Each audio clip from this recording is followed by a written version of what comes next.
ഇന്ന് നമ്മളുള്ളത് വയനാട്ടിലാണ്. വയനാട്ടിൽ തോണിച്ചാൽ MCBS ആശ്രമത്തിൽ ഒരു കാഴ്ചയുണ്ട്.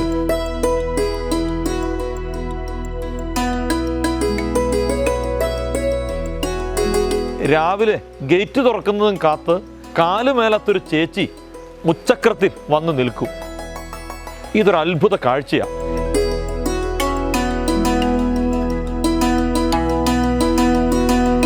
എന്തിനാണെന്നല്ലേ ചേച്ചി വരുന്നത്? എന്താണെന്ന് നമുക്ക് കണ്ടിട്ട് തിരികെ വരാം.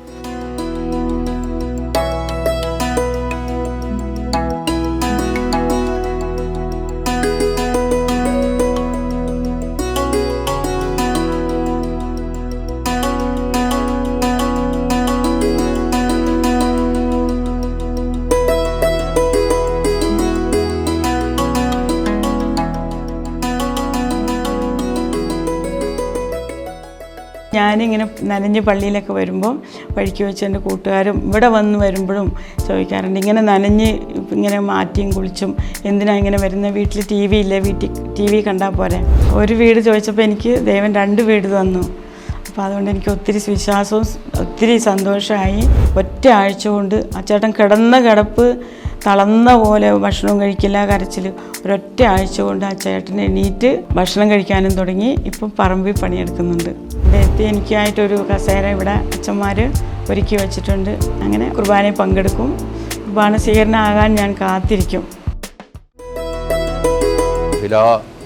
അവിടെ ദീപ്തിഗിരി ഇടവകയിൽ നിന്ന് ഇവിടെയാണ് കുർബാനയ്ക്ക് വരുന്നത്. എല്ലാ ദിവസവും വരും.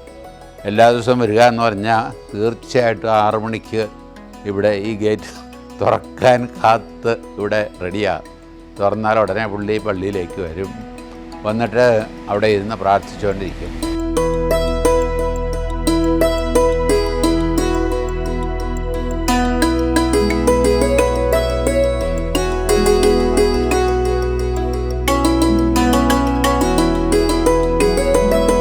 എൻ്റെ പേര് ഫിലോമിന. എൻ്റെ വീട്ടിൽ അമ്മയും ഒരാങ്ങളയും മാത്രമേ ഉള്ളൂ. ഞാൻ ചെറുപ്പം തൊട്ടേ ഞാൻ കോൺവെൻറ്റിലും ഒക്കെ ആയിട്ടാണ് വളർന്നത്. സ്വന്തം കാര്യങ്ങളൊക്കെ ചെയ്യാൻ ചെറുപ്പത്തിലേ പഠിച്ചു. സ്കൂളിൽ പോകാൻ പറ്റിയിട്ടില്ല, സ്കൂളിൽ പഠിച്ചിട്ടില്ല. ടൈലറിങ് തയ്ക്കും, എല്ലാ സാധനങ്ങളും തയ്ച്ച് അങ്ങനെയാണ് ഞാൻ ജീവിതത്തിൽ വീട് വെച്ചതും സ്ഥലം വാങ്ങിച്ചതും ഒക്കെ.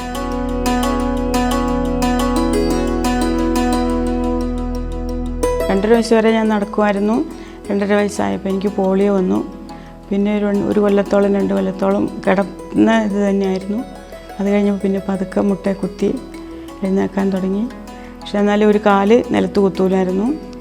അങ്ങനെ ഒരു 8-9 വയസ്സായപ്പോൾ ബാംഗ്ലൂർ ഒരു ഹോസ്പിറ്റലിൽ കാല് ഓപ്പറേഷൻ ചെയ്ത് അത്യാവശ്യം ചെറിയ വടിയിൽ നടക്കാനൊക്കെ ആയി.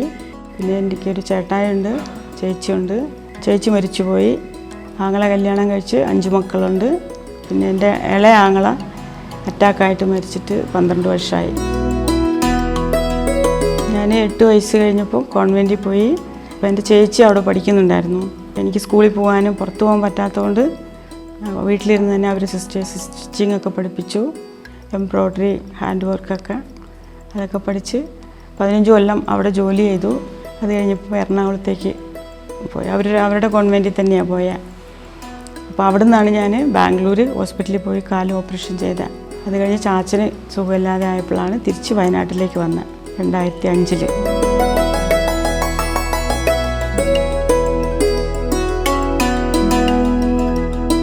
12 വർഷം വാടകയ്ക്ക് താമസിച്ചു. വാടക വീട്ടിൽ നിന്നുകൊണ്ട് ഞാൻ മുകളിലേക്ക് നോക്കിയിട്ട് പ്രാർത്ഥിച്ച് എനിക്കിതുപോലെ ഒരു മുറി, ഒരു വാർപ്പിൻ്റെ ഒരു മുറി ഉണ്ടാക്കി തന്നാൽ മതി എന്ന് പറഞ്ഞുകൊണ്ട്. അപ്പോൾ അങ്ങനെ പ്രാർത്ഥിച്ച് 3 വർഷം പ്രാർത്ഥിച്ച് കഴിഞ്ഞപ്പം എനിക്കൊരു 7 സെൻറ്റ് സ്ഥലം മേടിക്കാൻ പറ്റി. ഒരു വീട് പഞ്ചായത്തിൽ നിന്ന് 1 ലക്ഷം രൂപ കിട്ടി. പിന്നെ ബാക്കിയത്തെ പൈസ ഞാൻ ഉണ്ടാക്കി 2 ബെഡ്റൂമും ഒരു ഹാളും തിണ്ണയും അടുക്കളയൊക്കെ ഉള്ളൊരു നല്ല വീടുണ്ടാക്കി. അതുണ്ടാക്കി കഴിഞ്ഞ് അതിൽ താമസിച്ചു. 9 വർഷം കഴിഞ്ഞപ്പം അതിനോട് ചേർന്ന് കിടന്ന് ഒഴിവായി കിടന്ന സ്ഥലത്തും കൂടി ഞാനൊരു വീട് ഉണ്ടാക്കി. ഒരു വീട് ചോദിച്ചപ്പോൾ എനിക്ക് ദൈവം 2 വീട് തന്നു. അപ്പോൾ അതുകൊണ്ട് എനിക്ക് ഒത്തിരി വിശ്വാസവും ഒത്തിരി സന്തോഷമായി.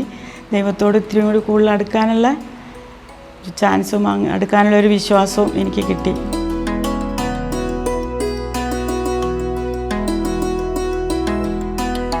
ഒരു 11 വർഷം മുമ്പ് എനിക്ക് കുർബാനയ്ക്ക് ദിവസവും പോകാനൊന്നും പറ്റത്തില്ലായിരുന്നു. ഓട്ടോ വിളിച്ചൊക്കെ എപ്പോഴെങ്കിലും ഒരിക്കൽ കുർബാനയ്ക്ക് പോകും. പക്ഷേ എനിക്ക് ഭയങ്കര ആഗ്രഹമായിരുന്നു എന്നും കുർബാനയ്ക്ക് പോകാനും ദീപികാരനെ സ്വീകരിക്കാനും ഭയങ്കര ആഗ്രഹമായിരുന്നു. അങ്ങനെ നിന്നപ്പോഴാണ് സർക്കാർ എനിക്കൊരു മുച്ചക്ര വാഹനം തന്ന് അത് കഴിഞ്ഞ പിന്നെ ഞാൻ എന്നും ഒരു ദിവസം പോലും കുർബാന മുടക്കാറില്ല.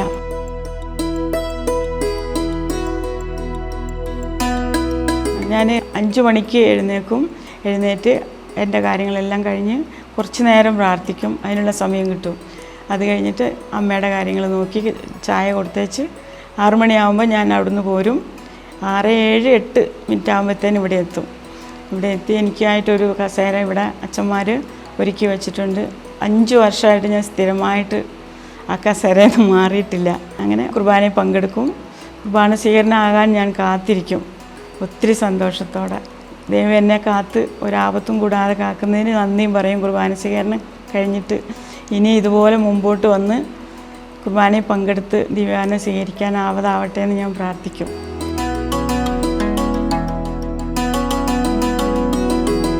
ഈ 2005 വന്ന പിന്നെ ഒറ്റയ്ക്ക് ഒരു ദിവസം കുർബാനയിൽ പങ്കെടുക്കാൻ പറ്റിയില്ല. 2ാമത്തെ കുർബാനയ്ക്ക് പോകാൻ വേണ്ടി ഒരുങ്ങി ചെന്ന് കഴിഞ്ഞപ്പോഴത്തേനും അവിടെ പള്ളിയിൽ ഒറ്റ കുർബാനയേ ഉണ്ടായിരുന്നുള്ളൂ.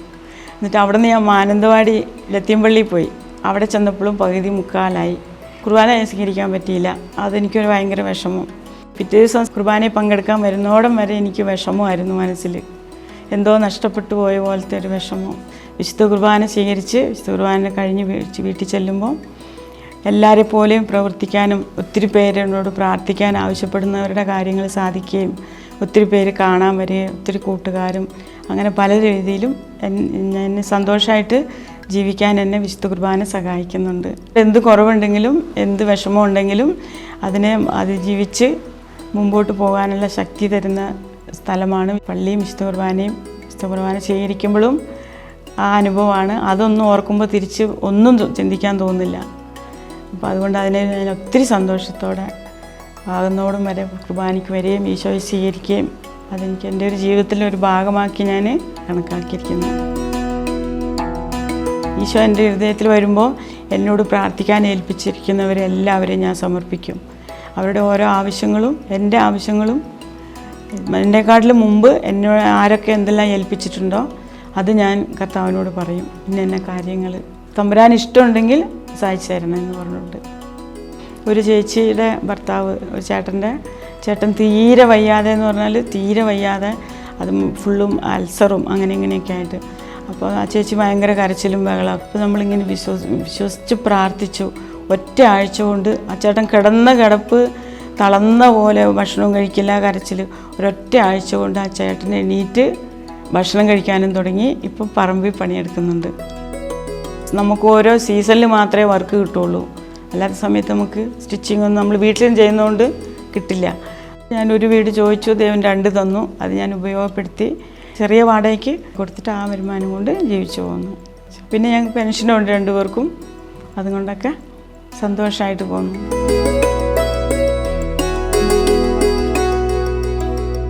ഫിലോ ഇത്രയും കഷ്ടപ്പെട്ട് ഈ മഴയാണേലും അല്ലാതെയൊക്കെ വരുന്ന കാണുമ്പം ഇവിടെ പള്ളി വരുന്നവർക്കുണ്ടല്ലോ, എങ്ങനെ നീ വരുന്നു എന്ന് അത്ഭുതത്തോടു കൂടി ആൾക്കാർ ചോദിക്കുന്നത് ഞാൻ കാണാറുണ്ട്.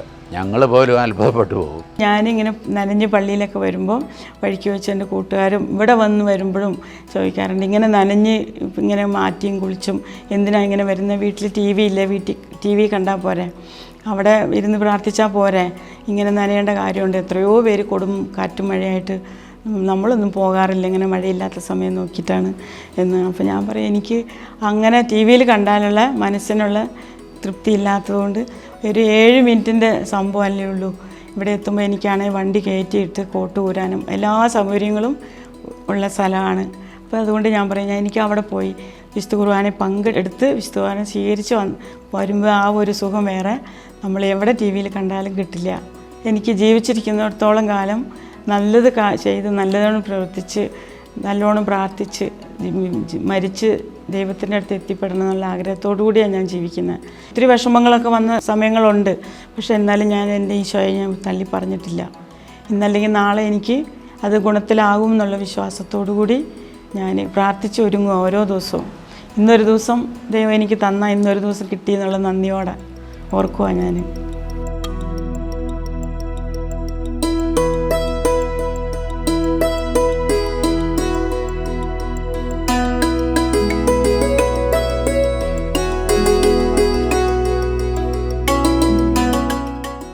ഫിലോ ചേച്ചിയുടെ ജീവിതം നമ്മൾ കണ്ടില്ലേ? ഫിലോ ചേച്ചി പറയുന്നത് എല്ലാം തന്നത് പരിശുദ്ധ കുർബാനയാണെന്നാണ്. അതുകൊണ്ട് ഈശോയെ അങ്ങ് അള്ളിപ്പിടിക്കുക ഫിലോ ചേച്ചി. നമ്മളൊക്കെ ചെറിയ ചെറിയ കാര്യങ്ങൾക്ക് വീട്ടിൽ കിടന്നുറങ്ങുകയും കുർബാന മുടക്കുകയൊക്കെ ചെയ്യുമ്പം ഫിലോ ചേച്ചി ഒരു ഓർമ്മപ്പെടുത്തലാണ്. എന്താണെന്നറിയോ? ഈശോയെ സ്നേഹിക്കാൻ പരിശുദ്ധ കുർബാന അല്ലാതെ വേറെ ഒന്നുമില്ല. ദൈവത്തിൻ്റെ അനുഗ്രഹം നേരിട്ട് മേടിക്കാൻ ദൈവത്തിൻ്റെ അടുക്കലേക്ക് തന്നെ ചെല്ലണം, കർത്താവിൻ്റെ ബലിയിലേക്ക് ചെല്ലണം എന്നൊരു ഓർമ്മപ്പെടുത്തലാണ്. വിശുദ്ധ കുർബാനയുമായി ബന്ധപ്പെട്ട വീഡിയോകൾ നിങ്ങൾക്ക് ലഭിക്കാൻ ഈ ചാനൽ സബ്സ്ക്രൈബ് ചെയ്യുക.